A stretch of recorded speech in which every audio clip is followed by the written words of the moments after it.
সবাই ভালো আছেন মনে হয়? আলহামদুলিল্লাহ। আমরা এখানে আজকে আমাদের মানে আমাদের বিহার জার্সি আনভেলিং এর জন্য একসাথে হয়েছি। এটা এক নাম্বার। আর দুই নাম্বার হচ্ছে যে আমাদের সকলের দোয়া দরকার, হ্যাঁ, টুর্নামেন্টে ভালো করার জন্য।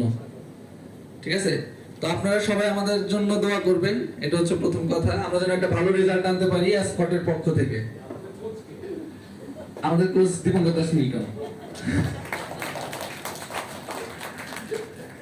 সেটা কি আপনারা মাঠে যাবেন, যাদের ডিউটি না থাকবে তারা একটু মাঠে থাকবেন। আমরা ফিক্সারটা আমাদের অল যে মানে সব যে অ্যাসোসিয়েট যেখানে আছে ওই গ্রুপে আমরা দিয়ে দিব। তো আমাদের প্রথম ম্যাচ, উদ্বোধনী ম্যাচ হচ্ছে কালকে 7:30টায় সকালে। তো যারা পারবেন তারা অবশ্যই আসবেন 7:30টায়। এরপরে আরেকটা ম্যাচ আছে শুধু সকালে, তাছাড়া সব ম্যাচ আমাদের বিকালে বা দুপুরে। তো এটা আর কি প্রিফারাস।